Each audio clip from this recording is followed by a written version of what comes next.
Hello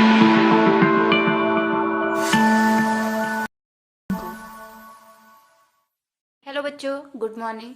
मैं आपकी Rama ma'am और आपका स्वागत है मेरे YouTube channel Rama ma'am classes में।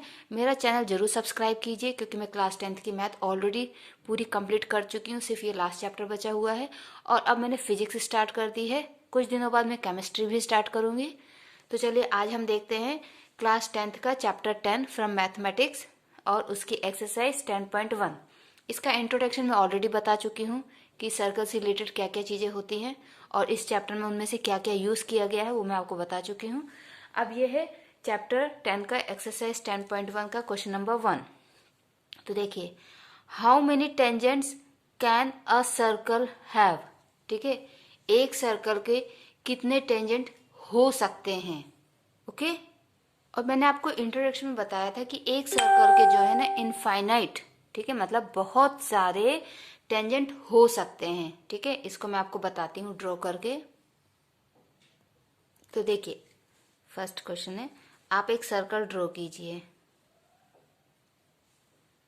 ठीक है, आप सर्कल को कंपास और रूलर के हेल्प से ड्रॉ करना। ठीक है, मैंने आपको इसे फ्री हैंड से ही ड्रॉ कर दिया है। अब आप इस पॉइंट पे, इस पॉइंट पे और इस पॉइंट पे, ठीक है, ये जो मैं आपको पॉइंट बना रही हूँ, इन पॉइंट पे, जैसे ये वाला पॉइंट है, इस पॉइंट पे हम एक टेंजेंट ऐसे ड्रॉ कर सकते हैं। ठीक है, इस वाले पॉइंट पे हम एक टेंजेंट इस तरीके से ड्रॉ कर सकते हैं। ये वाले पॉइंट पे ऐसे ड्रॉ कर सकते हैं। ठीक है, इस वाले पॉइंट पे ये, और इस वाले पॉइंट पे इस तरीके से, और इस पॉइंट पे इस तरीके से। ऐसे ही हम हर एक पॉइंट पे सर्कल के टेंजेंट ड्रॉ कर सकते हैं। तो यहाँ से क्या प्रूफ होता है कि a circle have infinite tangents. ठीक है, एक सर्कल पे हम इनफाइनाइट टेंजेंट्स ड्रॉ कर सकते हैं। बट ठीक है, ये तो अपने क्वेश्चन का आंसर हो गया, लेकिन एक पॉइंट पे आप एक ही टेंजेंट ड्रॉ कर सकते हो। तो आपको ये क्वेश्चन भी आ सकता है कि एक पॉइंट पे आप कितने सर्कल टेंजेंट ड्रॉ कर सकते हो। तो वहां पे आपको कंफ्यूज नहीं होना है कि एक पॉइंट पे हम एक ही, ठीक है, जैसे ये सर्कल है ना, ठीक, तो सर्कल के ये इस वाले पॉइंट पे आप सिर्फ एक ही टेंजेंट ड्रॉ कर सकते हो। आप चाहो कि इस पे दूसरा हम टेंजेंट ड्रॉ करें तो पॉसिबल नहीं है। तो आप क्वेश्चन को बहुत अच्छे से रीड करना। ये क्वेश्चन भी आ सकता है कि एक पॉइंट से हम कितने टेंजेंट ड्रॉ कर सकते हैं, और ये क्वेश्चन भी आ सकता है कि एक सर्कल पे हम कितने टेंजेंट ड्रॉ कर सकते हैं। तो एक सर्कल पे हम इनफाइनाइट टेंजेंट ड्रॉ कर सकते हैं और एक पॉइंट पे हम एक ही टेंजेंट ड्रॉ कर सकते हैं। Okay, now this is question number 2। Fill in the blanks, हमको फिलअप्स करना है।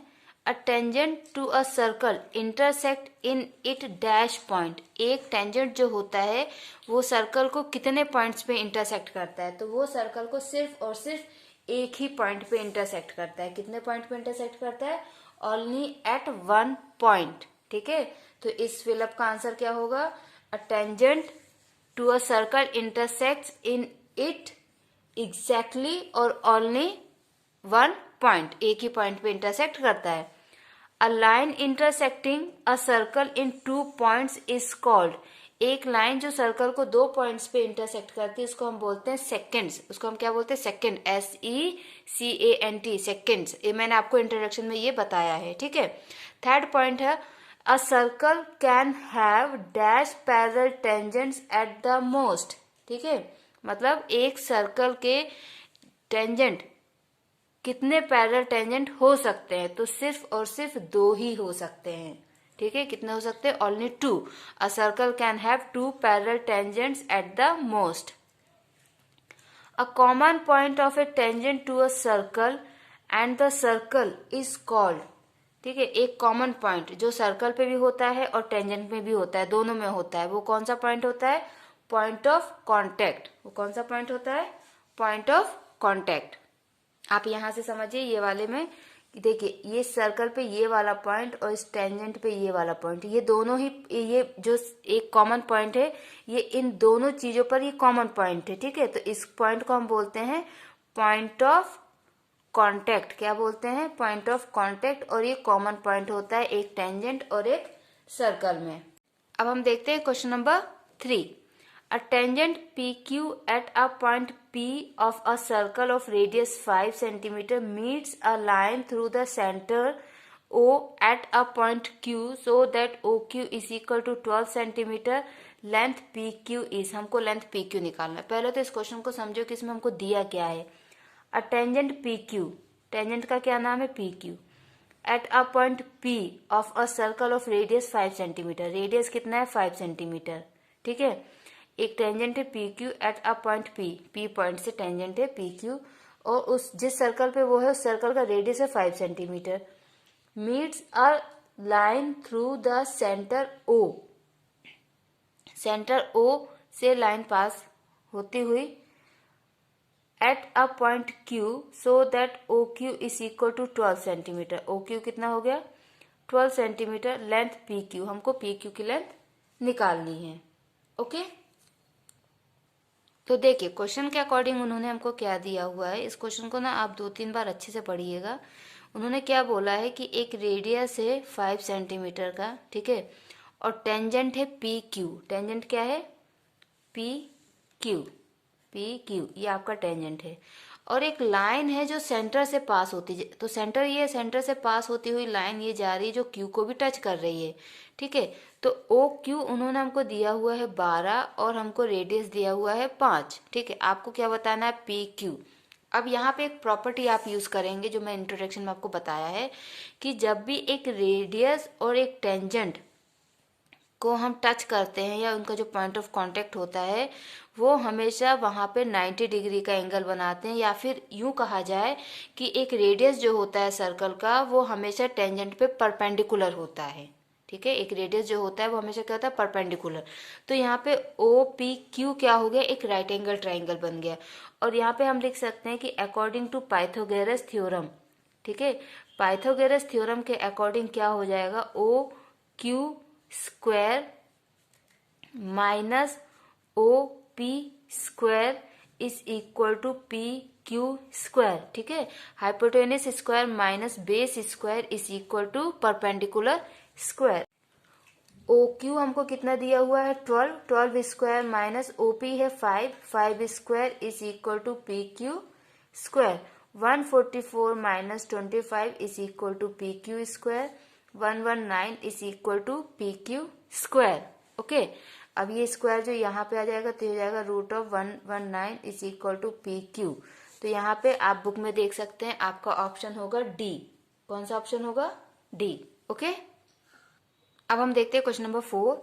Draw a circle and 2 lines parallel to a given line such that one is a tangent and other a secant to the circle. आपको एक circle draw करना है, draw a circle and 2 lines, 2 lines draw करनी है parallel to a given line. एक line के आपको पहले से एक लाइन दी जाएगी, उस लाइन के पैरेलल वो दोनों लाइन होनी चाहिए, सच दैट एक टेंजेंट होना चाहिए और दूसरा सेकेंड होना चाहिए सर्कल के। ओके, तो देखिए इस क्वेश्चन के अकॉर्डिंग क्या है, आपको एक सर्कल दिया हुआ है, ठीक है, और पहले से एक लाइन दी हुई है। आपको इस लाइन का हम नाम दे देते हैं L, ठीक है। आपको इस लाइन के पैरेलल 2 लाइन बनानी है, पहला टेंजेंट और दूसरा सेकंड। तो देखिए टेंजेंट इसके पैरेलल हमको अगर बनाना है तो हम इस पॉइंट पे ले लेते हैं, ठीक है। और ये हमने, क्योंकि ये कंस्ट्रक्शन का नहीं है इसलिए इसको हम सिंपल ऐसे बना सकते हैं, क्योंकि ये कंस्ट्रक्शन का चैप्टर नहीं है, ठीक है। तो ये हो गया आपका टेंजेंट। और अगर कंस्ट्रक्शन के अकॉर्डिंग आपको बनाना होगा तो आप क्या कीजिएगा कि ये सेंटर लेना सर्कल का, ठीक है। आप कंपास से सर्कल बनाएंगे या डिवाइडर से, तो आप इसका रेडियस लीजिएगा और ये देखिएगा कि ये 90 डिग्री होगा यहाँ पे, ठीक है। और इसी रेडियस को आप आगे बढ़ाएंगे तो ये डायमीटर बन जाएगा और फिर यहाँ पे आप 90 डिग्री बना दीजिएगा। अल्टरनेट एंगल्स पैरेलल लाइंस के 90 डिग्री होते हैं, तो ये आपका प्रूफ हो जाएगा कि ये इसके पैरेलल है, ठीक है। अब दूसरा हमको क्या करना है, सेकंड बनाना है। तो सेकंड को आप क्या कीजिएगा कि इसके पैरेलल बना दीजिएगा। दो ऐसे एक लाइन 2 पॉइंट्स पे इंटरसेक्ट करता है सेकंड, और यहाँ पे इसको भी 90 डिग्री रखना, तो ये भी अल्टरनेट एंगल हो जाएंगे, ठीक है। तो इस तरफ वाला 90 डिग्री रखना, तो ये अल्टरनेट होंगे, ठीक है, इंटीरियर अल्टरनेट। तो आपको इस तरीके से ये क्वेश्चन होगा। तो सिंपल आप इस क्वेश्चन को कैसे लिखेंगे एग्जाम में, एक सर्कल बनाएंगे, एक लाइन उसके पैरेलल बनाएंगे, दूसरी लाइन टेंजेंट हो जाएगी जो इसके पैरेलल होगी, और फिर तीसरी लाइन ये सेकंड हो जाएगा जो इस लाइन के पैरेलल होगा। तो ये आपका आंसर होगा क्वेश्चन नंबर 4 का। तो यहाँ से ये हमारी एक्सरसाइज कंप्लीट होती है। ओके, और नेक्स्ट एक्सरसाइज हम नेक्स्ट वीडियो में कवर करेंगे जितना भी हो जाएगा। और आपका थ्योरम भी रह गया है तो वो भी हम नेक्स्ट वीडियो में कवर करेंगे। आप मेरा चैनल जरूर सब्सक्राइब कीजिए। आपको चैनल मेरा मिल जाएगा REMA रमा मैम क्लासेस से ईजिली आपको मिल जाएगा, तो आप इसको सर्च कर सकते हैं। ओके बच्चों, और बाकी बच्चों को भी आप एडवाइस कर सकते हैं Rama ma'am classes YouTube channel. Thank you बच्चों, बाय बाय।